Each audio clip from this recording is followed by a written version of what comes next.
Thank you very much, mate. I'll never forget your Friday Homes New Zealand Minis that year in Moonshine. It's an outstanding event from an outstanding guy, of course. Asked the Taupo Club when they didn't have a mini coordinator for 3 years. He travelled on a Saturday all the way to Taupo for 3 years, so that's 6 rounds, and organised the mini racing at Taupo when they didn't have a mini coordinator. He was actually based in Wellington, so your commitment to the sport above and beyond, mate. All round nice guy and from a fabulous family. All the best to Boston for his recovery. That was pretty sad to see, but anyway, they take it all in their stride, and it's all part of racing, as we've got to accept it.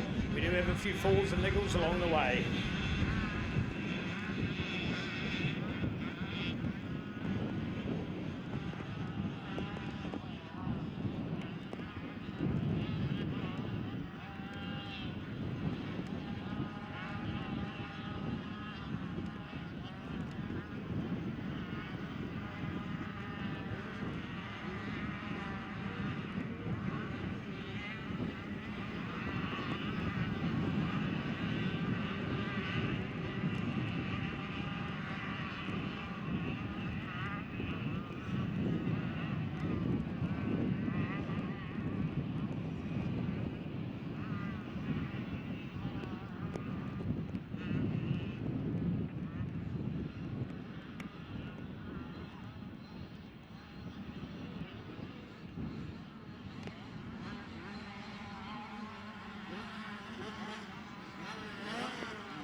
Right, here we go, 65cc racing, how good, there we go, I tell you what, looking good, missed the whole shot, didn't quite get back up the hill in time. Levi Rogers, go Levi, looking good, all the class out there. Mason Izagalis into second place, ahead of Tanner Manson, go to Henry.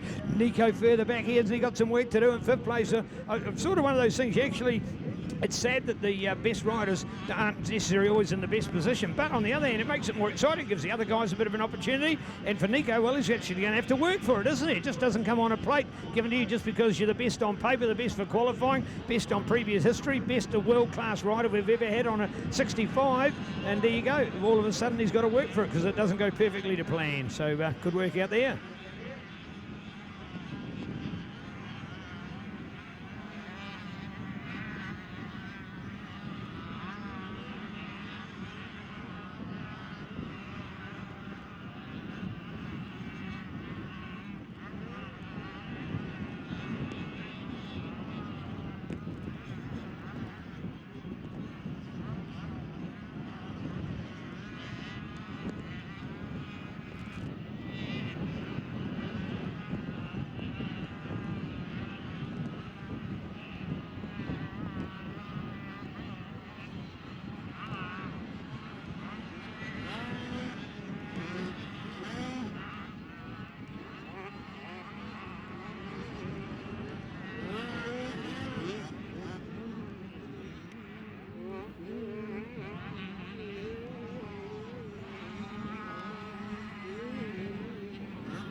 Yeah, coming at you loud and proud. Oh, you see, that's what that. Oh, yeah, it's unfortunately our. It's Scott. That's what it was doing. We're going to do that.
Well, back to our update, and keen to watch out what's going on here. Mason's gone into first place, Levi back to second, and Nico so quickly up into the third place, so it doesn't take long for a champion to come through, does it?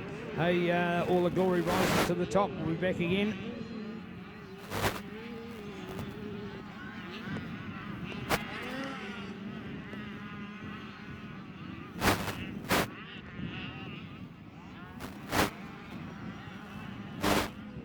Three down, I turned three down, so that may be, there we go, you can hear that noise that comes in the background. So, well, might be right. Keen to go and keen to get Brad back on the team after all. Turbo Sound have been cranking plenty of events over the summer, and Brad wears about 7 different hats, as well as an MNZ official, club president, but of course the reason we invigorated him and came back again was to be a part of the commentary team, and hey Brad, we've...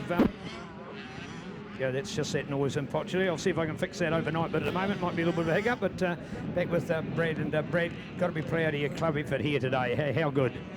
Oh yeah, this is absolutely brilliant, isn't it? Flips Motocross Park doesn't look much better than this. There's plenty of moisture in that surface. The track's forming up absolutely beautifully. And how was that start, that 254 stroke race? New Zealand Junior Motocross Championships. This is going to be spectacular. We're live and loud on Ctas. Welcome to everyone tuning in and joining us. We can't wait to get underway. 3 massive epic days of moto, and this is going to be a pretty rough and rugged challenge for our young junior competitors. So we are going to have some very deserved national champions at the end of this weekend, Neil.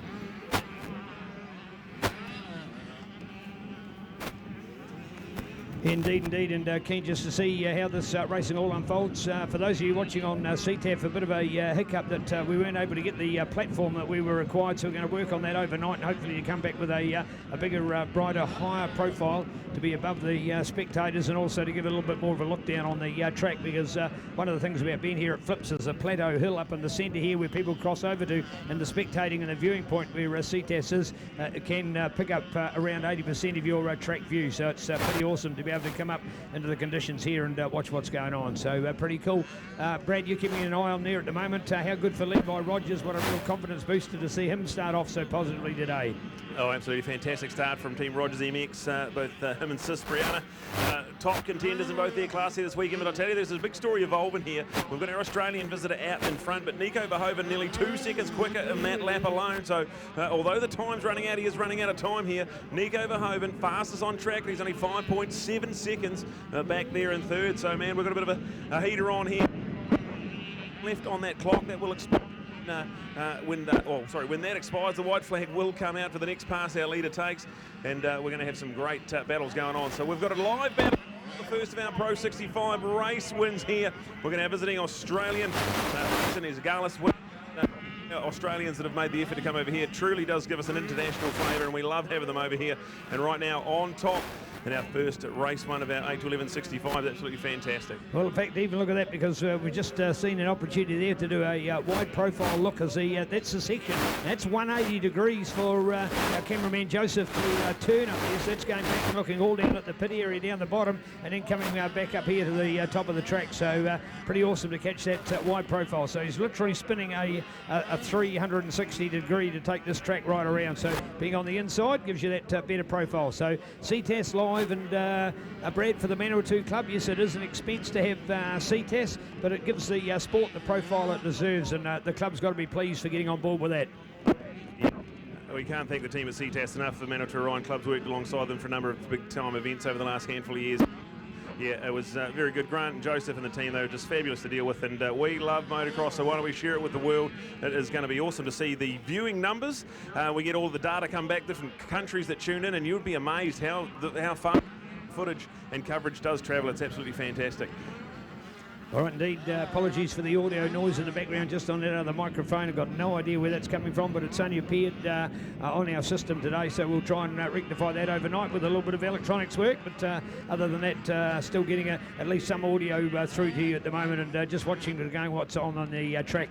Hey, Brad, you know, some people come along to an event like this and just see what there is here on the day. If you look at the fact that the extra flag marshal boxes we got, in fact, some of them needed a rebuilding after being here for a few years, and propping up again, and thanks to Ellie's dad, for example, you know, they've even had a paint job. So, you know, the working bees and the hundreds and hundreds of man-hours behind the scene is pretty special from the club. Oh, absolutely. Literally thousands of man-hours going into this one here. It's a lot of work.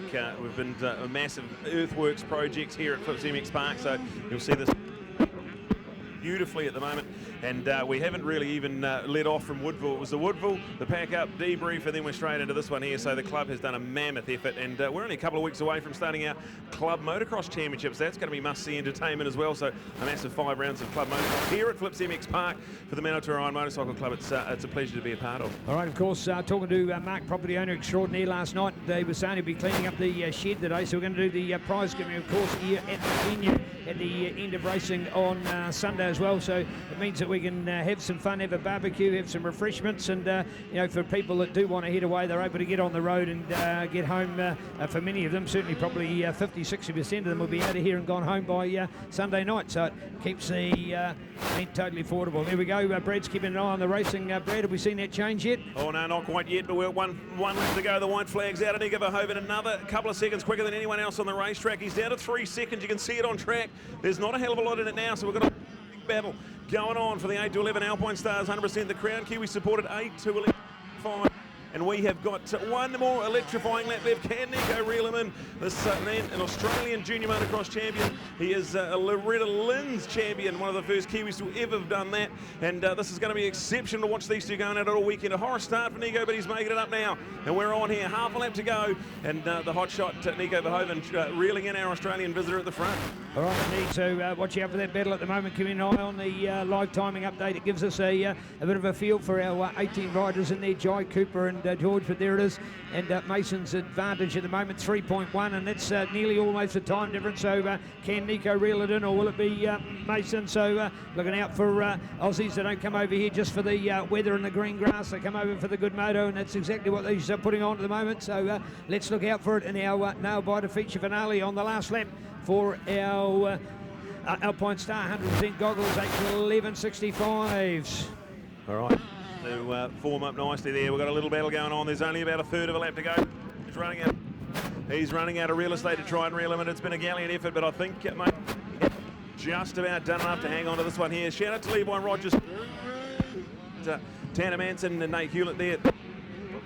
So they are a commendable performance. Charlie Hodgkins, Jack Huggins, Kobe Cameron at our top. We have a look at our battle for the lead. We're on here and we've got a big bit of drama as it looks like has gone down and one of the right-handers there, so we're going to look out for it. To the checkered flag, the first corner. Now this is going to feel pretty damn good. And it's going to be exceptional performance of the checkered flag. Nico, right.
Thank you. Sound check there, back on the microphone. But, no, there it goes, makes that noise coming back in again. For some reason, one of them's got it and the other one hasn't got it today. But anyway, all right, there's it. Results up there at the moment. Nico Verhoeven takes the win ahead of Levi Mason, back to third. Gutted, absolutely gutted with that. So real disappointment out there.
Yeah, just a reminder, we want our winners. We want our winners on the podium. We're not going to the podium, so a call for our winners, all race winners, to go to the podium. Was explained at briefing. Any questions, feel free to ask, but winners to the podium.